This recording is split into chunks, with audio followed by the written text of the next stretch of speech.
me confundí. Como ya no suena mi despertador, entonces ahí fue mi problema. Ok, bien, vamos a continuar entonces. Bien, hemos manifestado que ahora vamos a empezar a tomar en cuenta la influencia que producen los condensadores, tanto externos al transistor como los internos del transistor. Obviamente, debemos recordar que los externos al transistor son del orden del microfaradio. Claro que nos convendría que sean lo más grande posible, es decir, del orden del faradio. Pero no es posible utilizar condensadores de esas dimensiones. Son demasiado grandes, no tuviéramos cómo, dónde conectarlos además. Es por eso que queda impuesto que está en el orden del microfaradio, para tener dimensiones adecuadas que puedan participar en los circuitos para los amplificadores. En cambio, los condensadores internos al transistor, que son condensadores que se deben a efectos de juntura o a efectos de difusión de portadores, ya habíamos manifestado, son del orden del nano o del picofaradio. Son muchos más pequeños todavía que los condensadores externos al transistor. ¿No ve?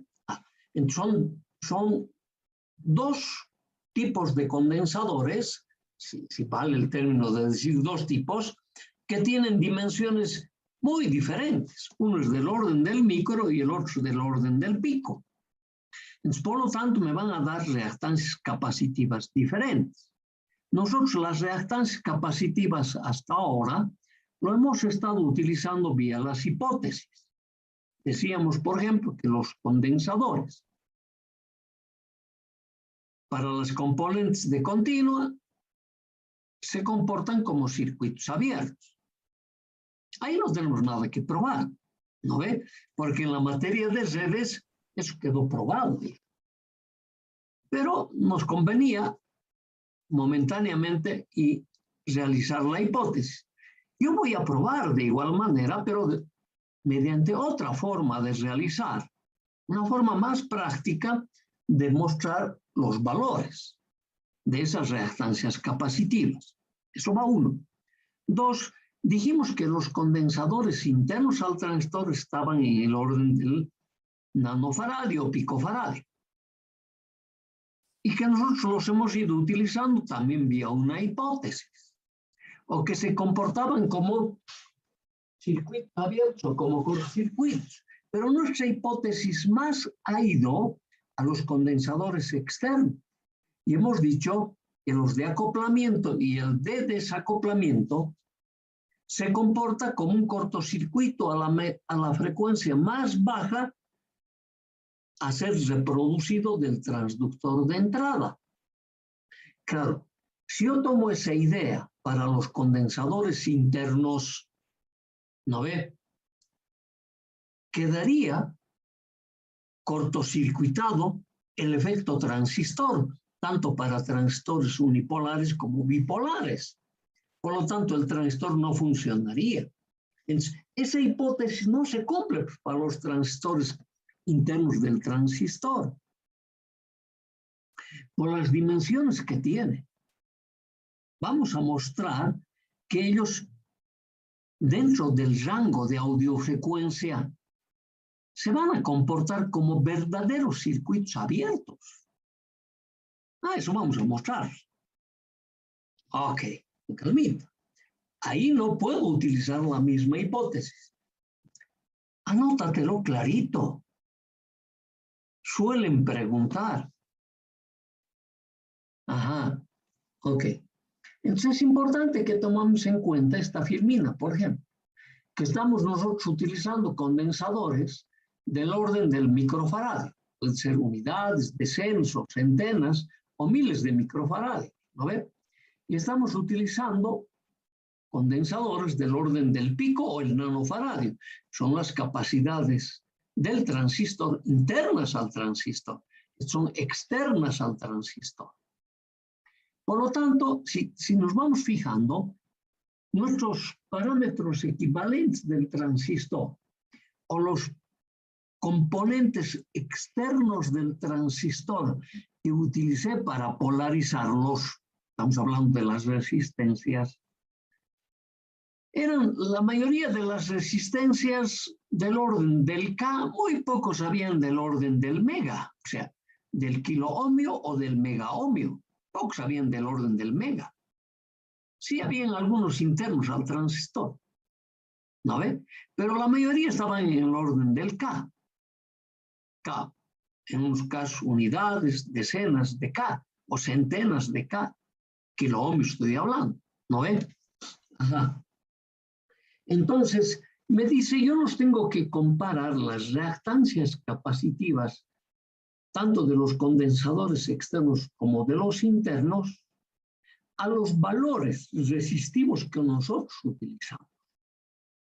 ¿No ve? Y ahí digo yo, como el que predomina, o la mayor cantidad de resistencia que vamos a utilizar, siempre van a estar en el orden de las dimensiones del K, siempre van a ser kiloohmios. Raro va a ser la resistencia que esté en el orden del megón. Entonces, de kiloohmios, yo me voy a, así como si estuviera normalizando, voy a decir, todo me lo voy a comparar a un K, como si yo solo utilizaría un kiloohmio de resistencia, puesto en serie o puesto en paralelo. ¿No ve? Ok. Y esos me los voy a comparar a la reactancia capacitiva de los condensadores externos, que son del orden del micro, y a los condensadores internos, que son del orden del pico, o nanofaradio, cualquiera de los dos. Y además me voy a tomar como referencia el rango de frecuencias que nosotros utilizamos, audiofrecuencia hemos dicho, es decir, es el rango audible. Donde la frecuencia F1, habíamos dicho, nuestro oído humano puede reaccionar desde los 20 ciclos. Ese va a ser el F1. Y nuestro oído puede reaccionar hasta los 20.000 ciclos, hemos dicho. ¿No ve? Entonces, ¿qué me dice? Hay un rango de frecuencias en las cuales nuestro oído puede escuchar cualquier sonido.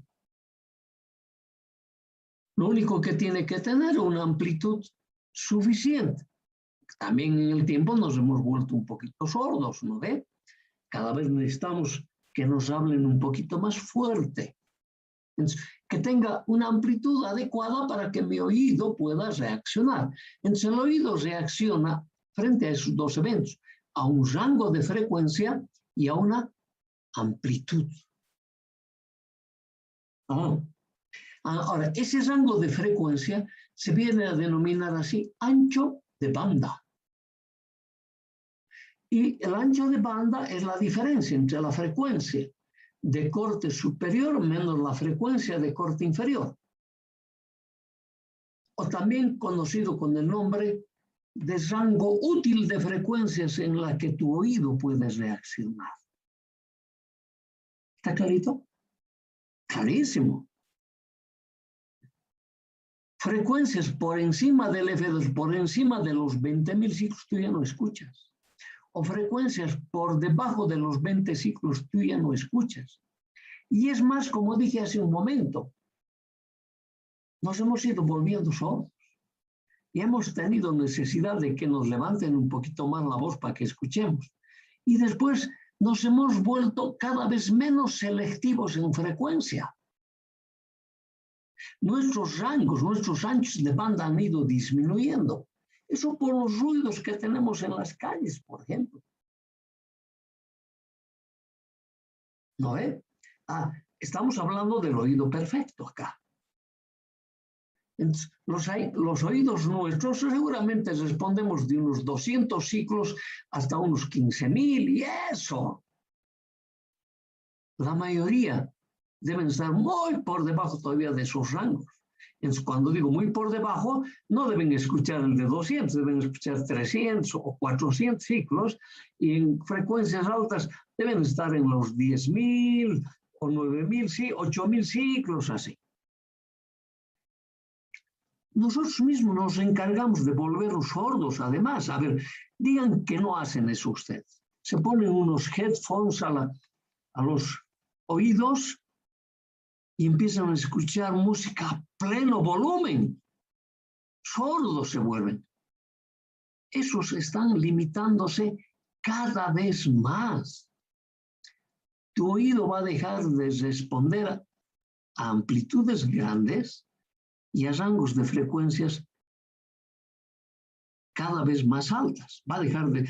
Y la música maravillosa está en las proximidades de la frecuencia alta o de la frecuencia baja. Tú estás perdiendo la esencia del sonido. Todos hemos perdido así. ¿No ve? Ok. Hay países en los que miden permanentemente el rango en amplitud y frecuencia de los ruidos ambientales. Y cuando encuentran que se están saliendo de rango, si es una organización que está produciendo esas señales, les hacen bajar las señales. Acá no, todavía no hacemos ese control. Ah, pero esa es una medida que ya deberíamos estar haciendo, ¿no? Ok. Entonces, estamos hablando de esos rangos. Entonces, vamos a seguir pensando, vamos a seguir siendo idealistas. Mi F2 va a ser 20.000 ciclos y mi F1 va a ser 20 ciclos. Dentro de ese rango voy a verificar. Ok. Entonces me dice, si yo verifico y tomo eso, yo voy a tener una respuesta. Esta es como la respuesta de un oído humano. ¿No ven? Entonces, me dice, dentro del rango de frecuencias F1 hasta la F2, o sea, este F1 es 20 ciclos, hasta los 20.000 ciclos, ¿no ven? La respuesta tiene que ser así, constante. Ojalá tu respuesta fuese así. Tendrías un oído perfecto, un rectángulo así. No, en las proximidades empieza a decaer de la frecuencia de corte inferior y en las proximidades de la frecuencia de corte superior empieza a decaer. Entonces, esta que nosotros decimos es la respuesta del oído humano, esta también es la respuesta de un filtro pasabanda. Y te dice, dentro del ancho de banda, la respuesta del filtro debe ser constante. O en otro caso, la respuesta del oído humano debería ser constante.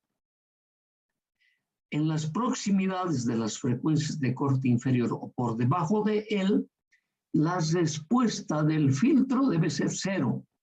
Lo mismo del oído humano, ya lo escuchamos, cero. Y lo mismo para frecuencias superiores, es cero.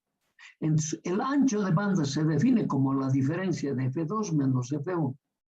El ancho de banda se lo define como el rango en el que la amplitud es constante dentro de este ancho de banda. Y por debajo de él o por encima de él, la amplitud toma el valor cero. O la respuesta tiende a cero. Claro. No hay cosas ideales, ¿no ve? Entonces, lo real es que vaya disminuyendo gradualmente la respuesta. Entonces, aquí te fijas, cada vez la amplitud es menor y dejas de escuchar. Todo ser viviente tiene una respuesta en el oído de este tipo. Ya cuando decimos ser viviente, estamos hablando de los humanos, estamos hablando también de nuestros animales, ¿no ve? Por ejemplo, el perro tiene un rango audible más extendido en las frecuencias altas. Y así, porque si vos le sometes a un can para unas frecuencias superiores a esto, Va a empezar a molestarse, va a empezar a taparse los oídos porque le va a molestar ese rango de frecuencia. Y ahí así ¿por qué creen que el elefante tiene semejantes orejas? No es para adornarle la cara, no. Es el que más sensibilidad tiene en el oído. Tiene sus rangos muy bajos, próximos al cero, y sus rangos bien altos. Es el más selectivo, el oído más perfecto que hay. Claro, hay otros animales que tienen también así perfectos, ¿no? Murciélago, por ejemplo. Aunque, bueno, no vamos a hablar ya de esos temas. Entonces, este es el filtro pasabanda. Y un amplificador se comporta como este filtro. En esos amplificadores, cuando estudiamos la materia de redes, ¿no ve? Las frecuencias del orden del microfaradio, dice, son responsables de la respuesta en bajas frecuencias. Y las frecuencias del orden del nano o del picofaradio son responsables de las altas frecuencias. Los condensadores externos del orden del microfaradio dentro del ancho de banda se comportan como cortocircuitos.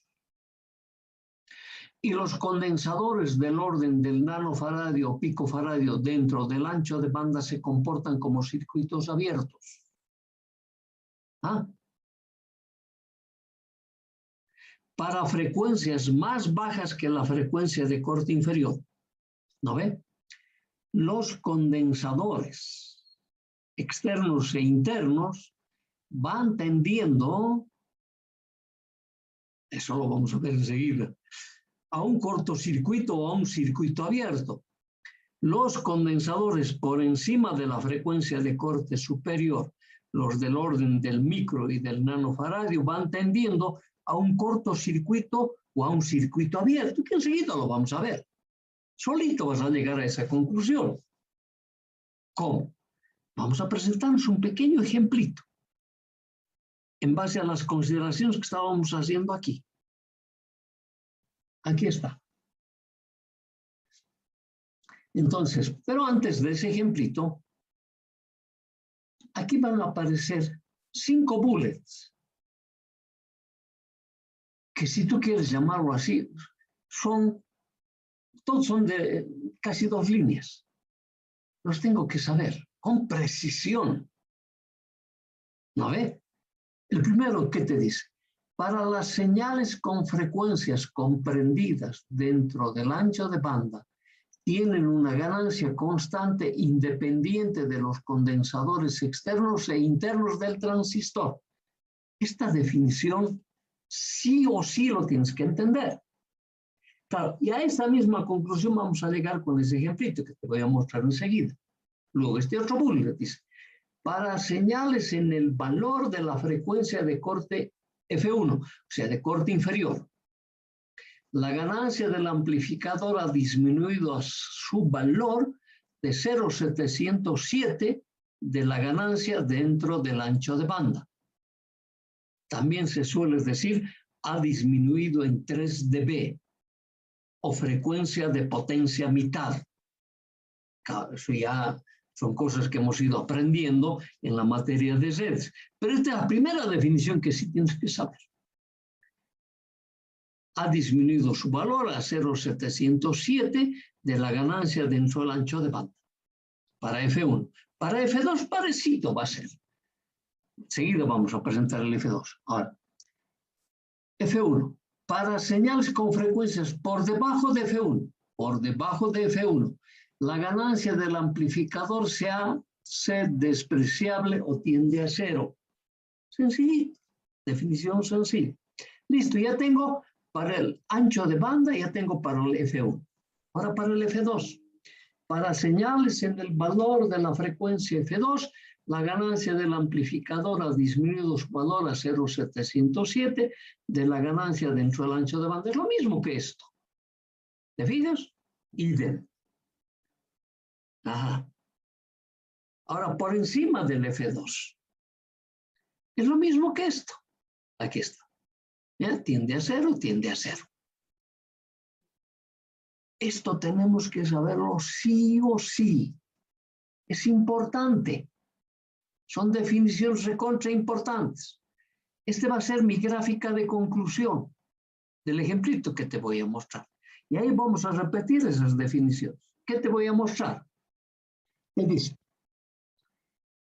Con la intención de mostrar objetivamente la influencia de los capacitores en la respuesta en frecuencia, mostraremos un ejemplo con valores concretos de reactancia capacitiva frente a una resistencia de carga. ¿No ven? Entonces, la resistencia de carga que voy a poner es de 1K. Entonces, voy a compararme todas las reactancias capacitivas dentro del rango de audiofrecuencia si toman un valor aproximado al K o un valor muy alejado del K. Porque cuando tomen un valor aproximado al K, si están en serie, me va a dar el doble de la resistencia. Si están en paralelo, me van a dar la mitad de eso. ¿No ven? Se produce una influencia apreciable. Ok. Entonces, para eso, este es el cuadrito. Entonces, yo tengo mis frecuencias, ¿no ven? La frecuencia más alta es 20 kHz, la más baja es 20 Hz. Entonces yo me voy a tomar, puedes tomar más de esto, 5, 6, 7.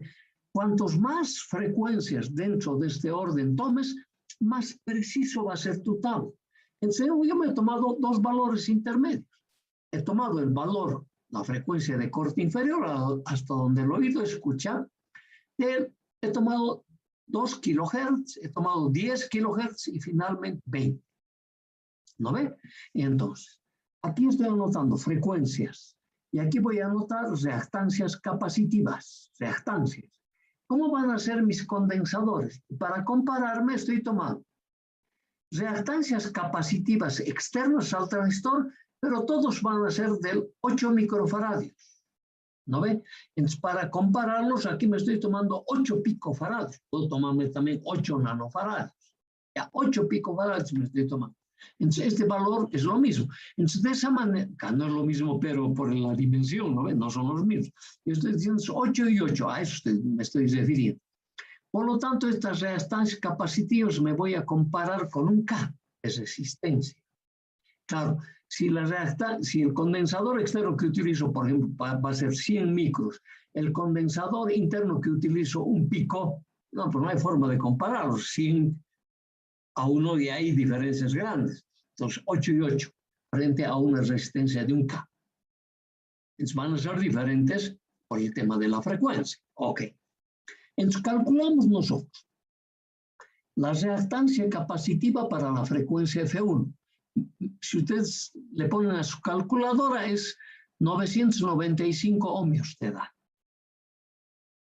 ¿No ve? Es 1 sobre 2pi por F por 8.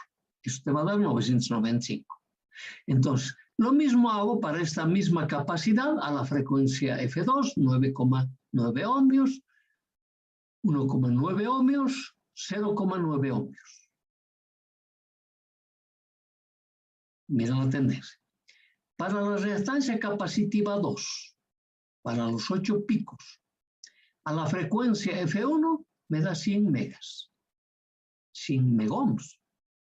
A la frecuencia F2 me da 99,5K. A la F3 me da 19,9K. A la F4 me da 1K. Este 995 es como decir 1K, ¿no ve? Entonces, estos dos extremos, mira, en la frecuencia de corte superior, o inferior, perdón, y en la frecuencia de corte superior, mira, la reactancia capacitiva del orden de los micros es comparable a una resistencia de 1K. A la frecuencia de corte superior, la reactancia capacitiva del orden del pico es comparable con la resistencia de 1K. Estos dos extremos. Esos dos extremos están aquí. Dice, se toma en cuenta, porque son comparables. Porque si lo pongo en serie con uno de 1K, se va a volver 2K. Si lo pongo en paralelo, se va a volver 500 ohms. Lo mismo va a suceder con este que es comparable. ¿No ve? Ok. Se toman en cuenta. Ahora, me olvido de ese valorcito momentáneamente y digo, mira lo que sucede con el mismo condensador, pero a esta frecuencia. 9,9 ohmios. que lo ponga en serie con un K, no le afecta nada. Un K puedo decir, si lo pongo en paralelo, no está cortocircuitando. ¿No ve? Claro. Mira, y baja todavía más.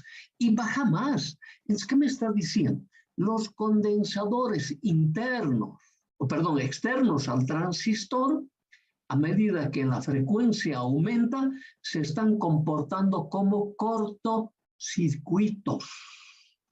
Clarito. Los condensadores externos al transistor, a medida que disminuye la frecuencia, se están comportando como circuitos abiertos. O sea, hacia la izquierda, circuitos abiertos, hacia la derecha, circuitos cortocircuitos. Me olvido de eso momentáneamente. Los condensadores internos al transistor, que son del orden del pico o nanofaradio, en la frecuencia de corte inferior es 100 megas. Que le ponga un K en serie o un K en paralelo, 100 megas. El del paralelo es el único que le va a afectar. El del serie no le afecta en nada. ¿No ve? Circuito abierto es esto. Y ya. Me olvido momentáneamente de eso. Circuito abierto. Circuito abierto. Acá son comparables. ¿No ve? Entonces vos dices, a medida que la frecuencia va aumentando, el condensador interno al transistor va tendiendo a un cortocircuito. Lo mismo que este. Pero para la frecuencia, para allá, va a tender a un cortocircuito. Y lo mismo que este otro, a medida que baja la frecuencia, ¿dónde está tendiendo? Hacia un circuito abierto. ¿A qué bien? Ambos coinciden, ¿ve? Cuando sobrepasan los dos umbrales, el de 20 Hz y los de 20 kHz, justo en el valor de 20 y de 20 kilos, o 20 kHz, son comparables. Entonces eso me está mostrando esta mi conclusión. Es como demostrarte el teorema. Cómo se están comportando las reactancias capacitivas a determinados rangos de frecuencia. Entonces me dice, para calcular las frecuencias bajas, tengo que tomar en cuenta todas las capacidades externas al transistor. En cambio, las internas van a ser circuitos abiertos. Para las frecuencias altas, voy a tomar en cuenta las capacidades internas al transistor, porque las externas son cortocircuito.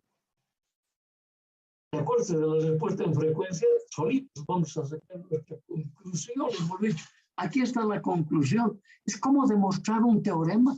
Es que ese teorema lo has demostrado en la materia de redes. Yo para qué iba a repetir lo mismo que redes.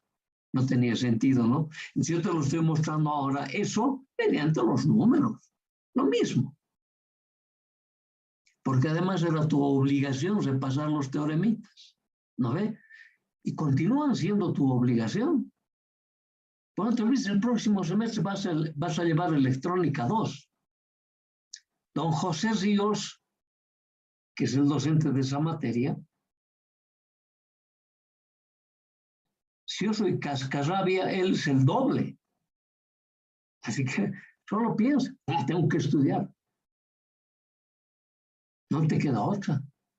Y mira, para estudiar, sencillito mis conclusiones. Entonces ahora me voy a anotar eso en mi respuesta en frecuencia. Aquí está. Esta era la gráfica que teníamos. ¿No ven? Esto es excelente ayuda a memoria. Este es dentro del ancho de banda, donde la transferencia prácticamente es constante. Solo disminuyen las proximidades de las frecuencias de corte inferior y de corte superior.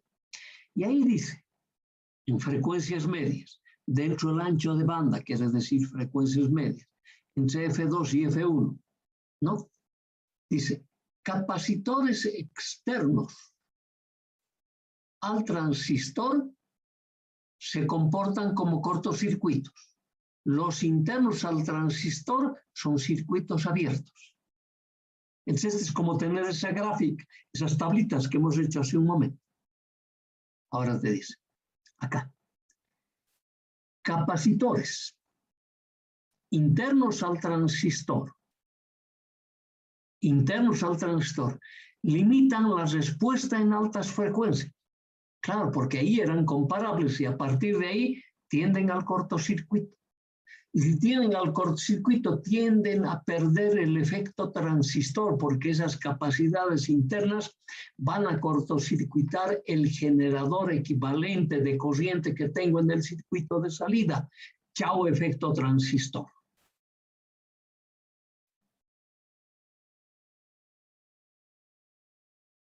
Los externos al transistor ya son cortocircuitos. ¿No ve? Ok, este otro. Capacitores externos al transistor limitan la respuesta en bajas frecuencias. Bajas frecuencias. Los internos al transistor son circuitos abiertos. Solito hemos llegado a esa conclusión. En la materia de redes, no sé si han sido objeto de teoremas, pero sí han sido objeto de corolarios. Y aquí hemos llegado a lo mismo, interpretando de una determinada manera las respuestas en frecuencia. Y esto es lo que tenemos que trabajar ahora. Con los elementos, hasta ahora los hemos puesto vía una hipótesis y bueno, ni nos hemos preocupado. Producen ese efecto en el amplificador. Y tú cuando diseñes un amplificador vas a diseñar para que sea útil dentro de este rango. Hasta ahora estuvo fácil, ahora tengo que empezar a ver los otros problemas adicionales. No, tampoco es difícil. Son las